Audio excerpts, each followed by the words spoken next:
Hey there, welcome back. Carrie Jacobs here, your boy. So it thought occurred to me a little while ago that I've been painting now for nearly 3 years, self-taught.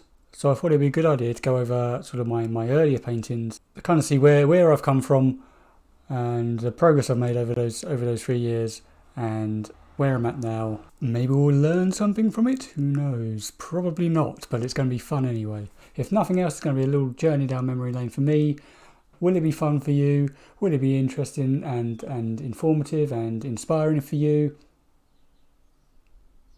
Probably not. So anyway, let's get started. I'm going to take you on a carefully edited tour of my flat, and we'll collect together all of the random bits of artwork that I've made over the years. Right, we'll go for there.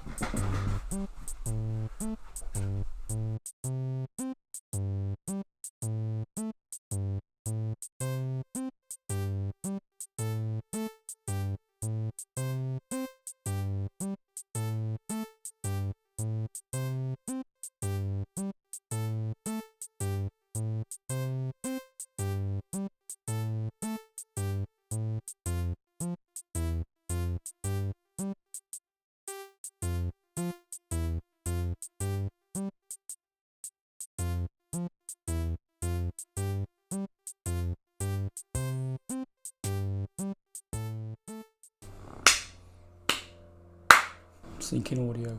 Right, well, I guess first things first is try and put all of this in some kind of chronological order, so we can go from oldest up to present day. Easy.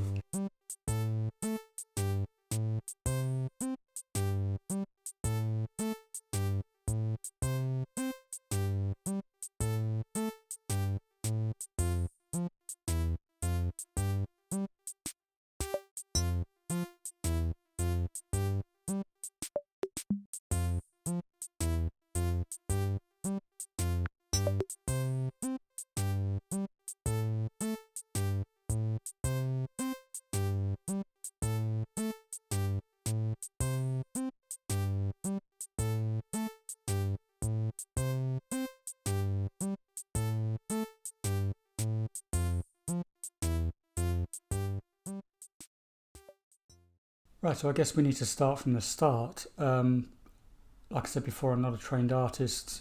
Didn't even really take art that seriously at school. It wasn't until after I left school that I started drawing, practiced a bit, got fairly good at it, and started doing pet portraits for friends and family and things.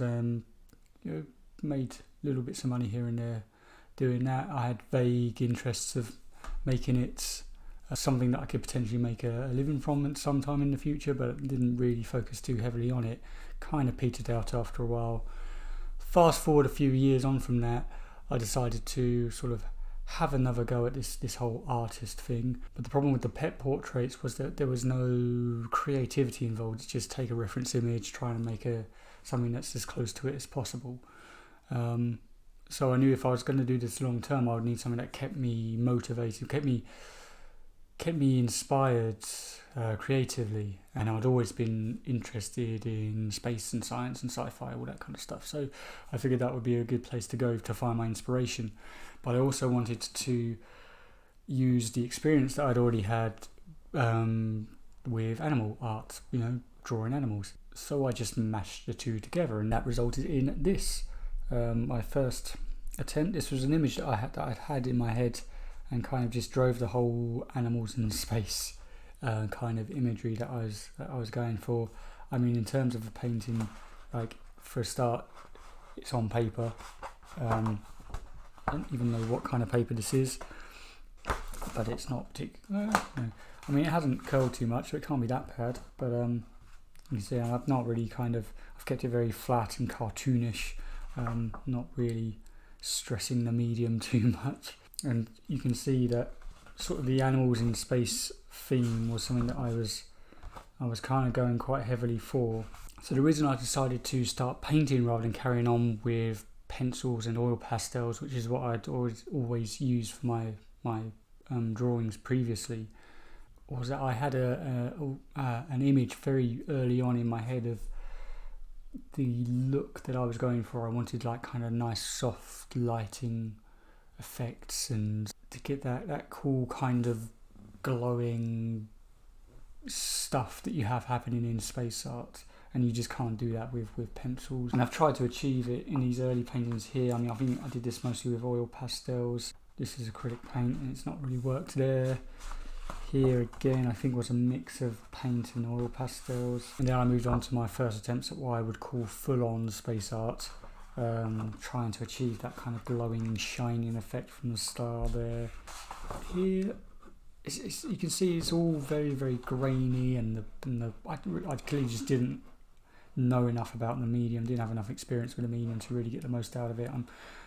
Quite often I'm resorting to blending out using oil pastels on top of acrylic paint here as well, and it just doesn't really work. It was I could see what I was trying to do, but that was just a fail.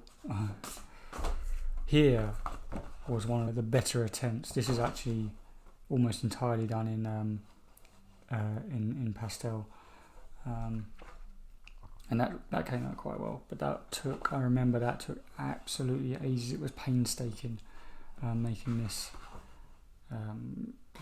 drawing, I guess you would call it. And as a fun little side note, you see these guys turn up several times. These were little characters that I kind of thought of using more regularly.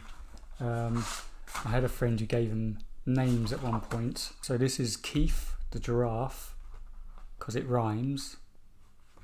And this is Ian the lion, because it rhymes. Anyway, on to the next batch of paintings. And yeah, I quickly learnt that painting on paper sucks. So got in some canvases to have a go at, and by the looks of it, I went for a phase of focusing on like these more kind of quirky animals in space paintings, probably because I'd learned I didn't have the technical skill to produce the kind of the spacey, the more full-on space art lighting effects that I was talking about before, which I guess is kind of a sensible thing to do. I spent more time just producing paintings and by osmosis learning how to use the medium with kind of less technically challenging paintings. There's Keith and Ian again. And then I guess at this point I had another go at the whole full-on space art thing. You can see I'm starting to get that nice blend. This is now fully acrylic paints. No, I'm not using oil pastels by this point. And I'm starting to get that kind of soft blend that I was looking for, but it's, it's almost there.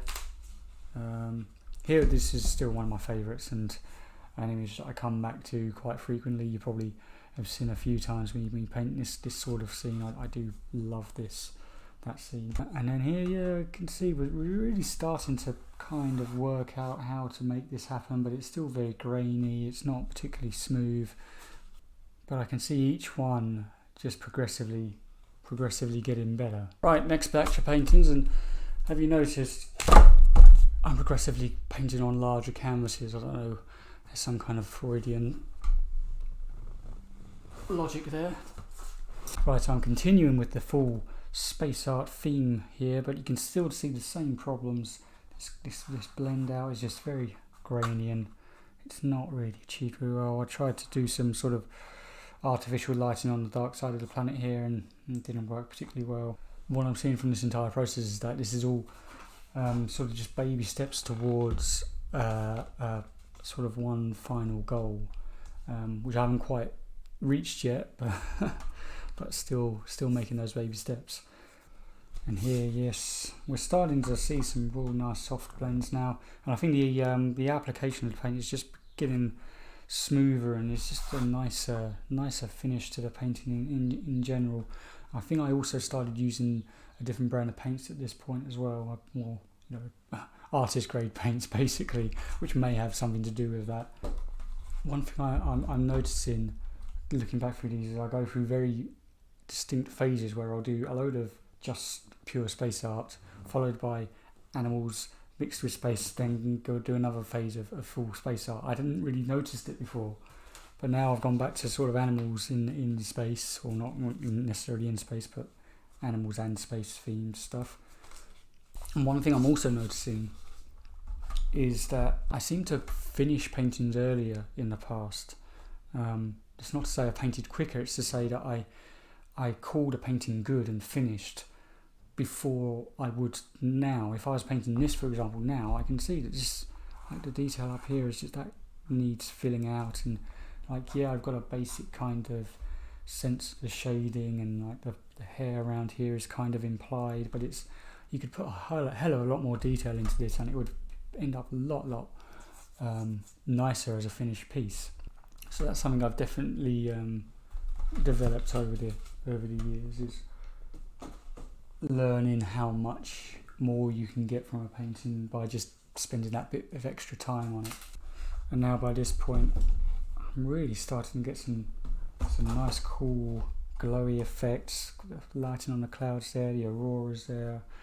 I quite like all that.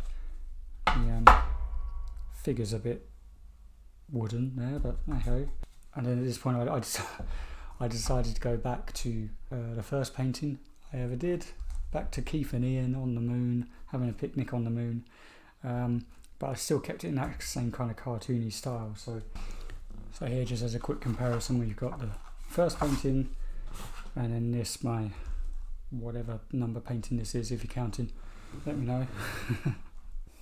Now I think with a few of these ones I started going a bit more experimental, started doing some more kind of arty stuff, I guess. Just chucking stuff at the wall, see what sticks. Went a bit more kind of sci-fi fantasy, I guess, kind of. Right, and that takes us on to a most recent batch of paintings. So throughout the period of the last few paintings you've seen, I was streaming quite a lot, and what I would do was I had these little 8x6 canvases, and I would just ask the chat to name an animal, any animal, and I'd quickly Google it and then spend the next half hour, an hour painting a nice painting on these little canvases. And that whole process, I didn't really realise it at the time, but really honed my sort of observational skills, working from a reference image. And then that led to this, my first sort of, this was the first kind of space art painting that came from a reference image. This is from a Hubble Space Telescope photograph, and it was the first time that I felt like I was really getting close to this idea that I had in my head, of like trying to get the soft glowing lighting effects, and the way this kind of cloud looks really smoky and transparent, and the way the stars are popping and shining. It really I felt like I was onto something at last. So I carried on with a few more working from reference images.